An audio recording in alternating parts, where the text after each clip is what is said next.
Daredevil's the name. Distraction's my game. And if I don't make it, it's been a real slice of heaven, gang. Hang loose, heroes. Hello, everyone. Thanks so much for joining me here today as we get to talk about one of my favorite subjects, comic books. My name is Jose. I love comic books. I love talking about them. I love sharing them with you. Feel free to follow me on social media if you would like. Links are in the description below. I've also posted a link to the Marvel fan site that I have plot synopsis and character bios for this issue. Daredevil 177 from 1980. Written and penciled by Frank Miller and inked by Klaus Janson. Or really finishes. Frank was working on very loose pencils here. So now I want to show you something on this little monster. This is being done using dual tones and zippy tones, which was a type of paper that you needed some chemicals. I don't even know if this still exists, but that is how you would get these things here. It almost looks like a paint, but you can see like a light color and a dark color, and then of course regular screen tones being applied here. So and it says in his strangest adventure, yes, we did. We dared to publish this, the most offbeat story of the year. So I do have a playlist. I have started from Frank Miller's very first tale, and we're working our way through. So feel free to check out the playlist if you would like. So we start out with our credits here. Miller, story and art. Janson, finished art. Glynis Wein, who is also the X-Men colorist, is doing the colorist. Sam Rosen, Denny O'Neil, and Jim Shooter conclude the creative here. So we've got here Monday, and I've lost my radar sense. If I can't regain it, Daredevil is finished. So we've got this little bit of a vertical panel, some screen tones there in the background, where angels fear to tread. And so Daredevil continues here. You were my mentor, Stick. When a 1 in a billion radioactive accident blinded me, you taught me how to live in this world of darkness. You helped me develop and control my hypersenses. And now you've agreed to help me again. But why do we have to be here? This basement is stuffy, hot. And Stick says, your problem ain't just physical, punk. If you're, I always just thought that his language was so over the top. So if you're going to get your radar back, you got to dig deeper into your own mind than you ever have. And it's got to be here among things that are old and filled with memories. You're in for a real fight, punk. You might not survive it. So, Miller's writing is very, it's hard for me to describe it. Frank Miller's one of my favorite creators, first of all. His writing is so different, though. A lot of people, I don't know. I don't think he really, his scripting, I don't know how would you describe Frank Miller's writing? Just in his dialogue. Maybe it's not so much his writing, but it's his dialogue. So it's just so different than anything else that was out there at that time. And even when you look at it, there's so many people now that copy him.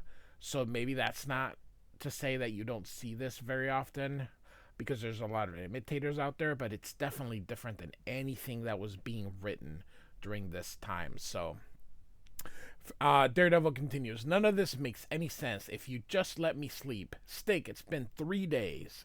And Stick says, think you're something special, don't ya? Think you're the only guy in the world with built-in radar? Punk, we all got radar. It's a sense, just like smelling or hearing. Men have it, let it decay, 'cause they got eyes. They got lucky. Yours got mutated. You got a free ride, but the ride's over. You got hit by a bomb that took it away. If you want it back, you gotta earn it. Get another arrow out. You've got a target to hit. And Daredevil is, but I can't. And Stick's like, shut up. I give the orders here. Concentrate, reach out with your mind, find the target. And so I just love it. Concentrate. And so he fires, misses, and then hits him. This is crazy. I can't. Thwack. Fool, your life is on the line here, Stick says. I love Janson's inking, by the way. I love, he uses brush. You can see that thick line here and then a thin line. It's just gorgeous. My life, what do you mean? Never mind. Just clear your mind of everything. It's just you and that target. I'm trying. It's just so hard. And so you see these things here. They're kind of showing that things aren't quite what they seem. It's just a visual cue to tell us. And then suddenly, what? A light bright as the sun, and I can see it as his eyes go wide here. Stick, what's going on? And how can I? Where'd you go? And he's like, what the devil? My bow, it's a baseball bat, my old bat, the one I used to play with when I was a kid. And suddenly here, no, Matt, you won't play. And he's like, that voice, you'll study every chance you get. You hear? And so this is Daredevil now running toward the light here. And this is that same zipatones, duotones as in the cover here.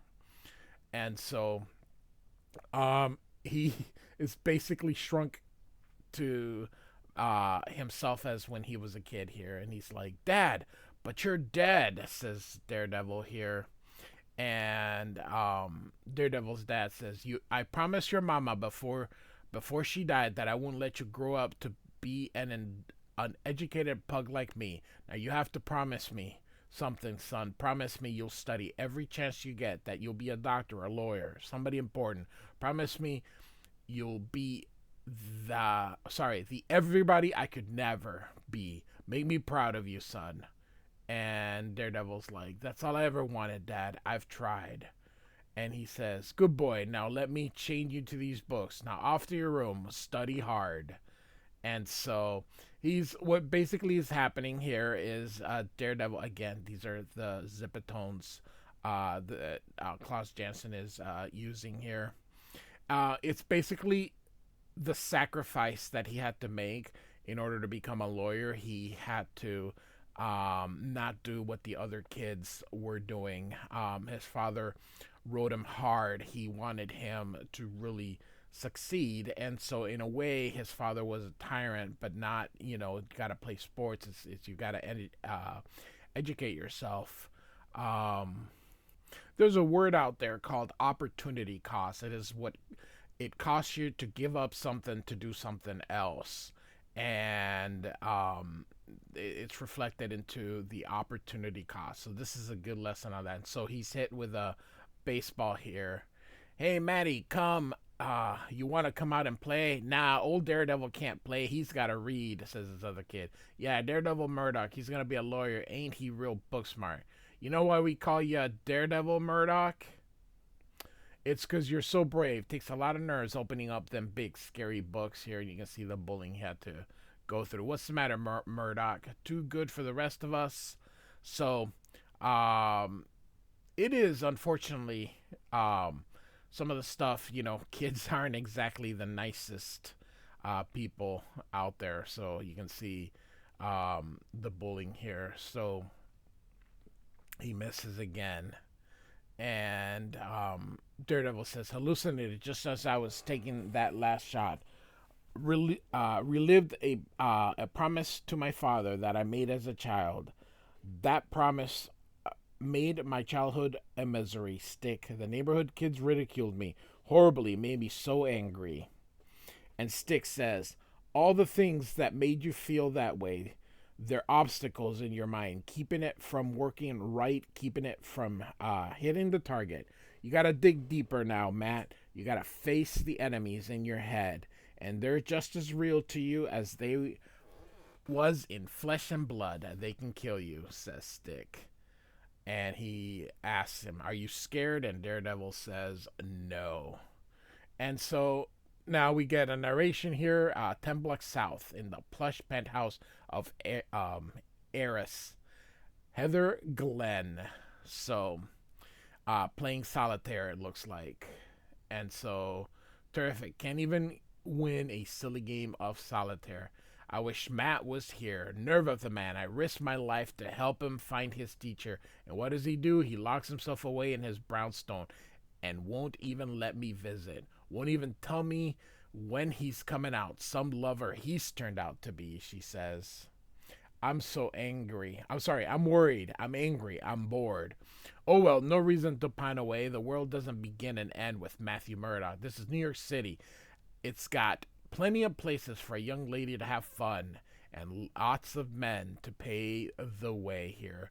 Real quick here, you can see some color holds here of the building. So, Rico, Heather, got any plans tonight? You do? Well, cancel them. There's a club in Soho I've been dying to visit, she says here. So, all right.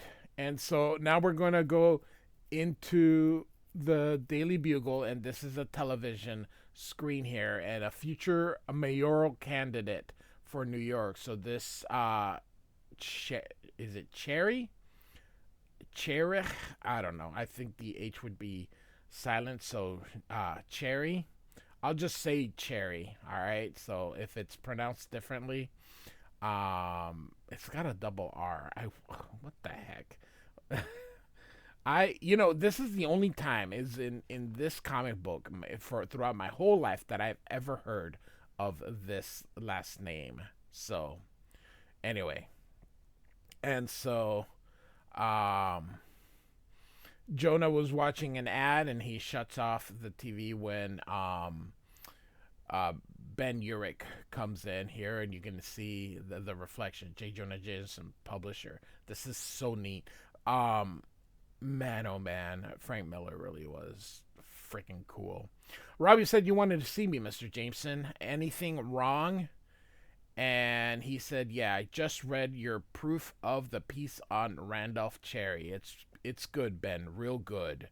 In fact, it's dynamite, the kind that'll blow up right in your face. You've connected organized crime with every major decision Cherry has made as a councilman. This could cost him the election, or it could cost us the Bugle if he sues. He's a popular man, Ben. Got a lot of money behind him. And so Ben says, you want it killed? And Jonah just quietly looks out the window. This is kind of the Jonah Jamesons you don't really get with Spider-Man. So he goes, no, just make sure of your facts. Very sure. So now we're down to Wednesday here, and he's still trying to shoot arrows here, and he's about to have another flashback, it looks like. And so he sees that light, and now he's basically going to see here the that radioactive material thing that caused his blindness here, again using some zipitones and duotones here. And here's that old man, and Matt gets him out of the way, but one of the things comes out and hits him right in the eyes, which blinds him. And so the guy's like, how can I ever repay you, son? You saved my life. And of course, reliving, he's like, you old fool, look what you've done. You blinded me. And he shoots again, but misses. And so now we're going to go to Cherry here. And he is complaining about the piece that Urich wrote down. He's just having a hissy fit. And he's like, what are you going to do about it? Well, and of course, it's the Kingpin here. See here, fat man, you need me. This is your problem as much as... and he was about to finish, say mine, but Kingpin grabs his fist and he says, be silent, Cherry. You may well become the next mayor of this city, but in truth, you are no more than a simpering slave in the service of the Kingpin. Do not worry about this Daily Bugle. It is only a newspaper produced by men who can be bought or killed. I shall attend to this. How Frank Miller, the voice that he uses for the Kingpin is so over the top. And maybe that's what it is. It's just Miller just seems to be over the top with his dialogue. And so now the offices of Nelson and Murdoch here, and they see this mess here, and he goes, "I'm just glad you weren't here when that bomb went off, Becky. You know, it's kind of symbolic. The whole place got blasted to smithereens just when I was telling Matt that I'd failed to drum up the funds we need to keep us in business. I blew it, but good this time. Maybe it should be for good. I don't know. Foggy, you can't blame yourself. You know what Matt said. We're in this together, and we'll work it out together. Yeah, well, that's Matt for you. My partner hasn't got a vindictive bone in his body, but we're still out in office. I wish there was something I could do." And the phone rings, and so she says, "Nelson and Murdoch, no sir, Matt Murdoch is not in, but this is Assistant Becky. Yes, sir. Mr. Nelson is right here. Yes, sir. Foggy, it's J. Jonah Jameson." And so Foggy says, "Good morning, Mr. Jameson. What can you need a lawyer? Well, that's us. No, I don't think we should meet here. Yes, sir, your office then. Hello?" And so, all right, now we're down to Friday here. He's still missing. "No use, so tired. I failed, Stick. I just can't." And then he whips him again, hits him again. And he's like, "Again." And then look at this, showing how tired he is. That's pretty cool here. So now he sees his dad in the boxing ring. Again, some of those zip tones, dual tones. And so he gets in the ring, and his dad starts hitting him. And he goes, "You promised me, Matt. You said you wouldn't fight. Look at you. You've already been in more fights than I ever was." And he's like, "No, Dad, it's not like that." And he's hit from behind with an arrow. And Daredevil's like, "Please don't die again, Dad. Please, not until you've forgiven me." And then he goes, "Wait a minute. In real life, a gangster shot Dad with a gun. This arrow, what? The scenario's changed. Lawyer man, you're not up against a lousy gangster this time. Oh my. Don't pray to your God. He can't help you here." And we've got like this monstrosity here. "I'm your own private devil, lawyer man. I'm every part of you that hates. I've come for you, lawyer. Lawyer man. The devil has come to take his own." So this is Miller's interpretation of what Matt's inner turmoil is looking at here. So, all right, now at J. Jonah Jameson's office, and we got Robbie here as well, and Foggy asks, "What can I do for you, Mr. Jameson?" And JJJ says, "You read today's Bugle?" And he's like, "No, I'm a Times reader myself." And Jonah's annoyed. "Oof. It's like this. We ran an expose on Randolph Cherry and his mob connections. He's suing us for our shorts and our newspaper. I want you and Murdoch to defend us." And Foggy says, "You caught us at a bad time, Mr. Jason. My partner and I are, shall we say, between offices. However, if you were to advance us the necessary funds to open an office downtown," and he's like, "Sputter, you talking thousands. This is a newspaper, not a bank." And newspapers actually made quite a bit of coin back in the day. And Foggy says, "Mr. Jameson, you need the best attorneys money can buy. That's what we are. You heard our terms. And so I'll expect your check Monday morning. Let's go, Becky." And Jonas was very crummy wheeler dealer shyster. And all right. And so now we are at a party here with Heather Glenn. By the way, during the time that Denny O'Neil was writing Iron Man, he had an issue with Heather Glenn in which he was parting with Tony Stark. So she's at this party being hit by all these guys, and he's like, hey, she hasn't talked about Matt all this time. And it's like, I'm glad she dumped him. And of course, she overhears. Not that I've got anything on Murdoch. I mean, he's a nice guy and all, but he's no party animal. I mean, how can he show the lady a good time when he can't even see it? She drops the drink on him. And she says, I'm going home, Rico. Don't try to follow me. And this guy's snickering right around here. So, all right. So now Daredevil is fighting himself, basically. So we're going to skip a little bit of the dialogue because it's really not important here, per se. It's basically internal monologue here. And again, using some of those screen tones. The zip tones and the dual tones here. Which gives it such a painting. It's just different than what the ink does. And so he goes, I'm not scared. I'm not angry. Not anymore. That's why I can kill you.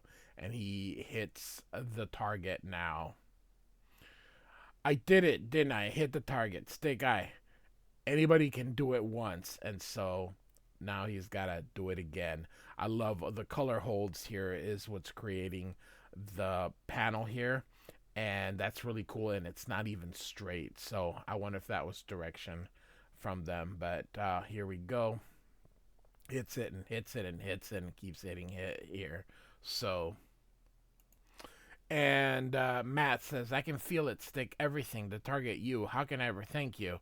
And he says, don't let it go over your head, punk. You're still a step away from getting it all back. Concentrate. Reach out with your mind. You're going to get... Concentrate. Reach out with your mind. You're going to get your radar back or you're going to die. And he slams the arrow at him. And so he does... and moves out of the way and smile. What the heck? This Stick is just so mean. And so, all right. And so we're looking at pictures, kind of what happened last issue. And it sees that it's Elektra.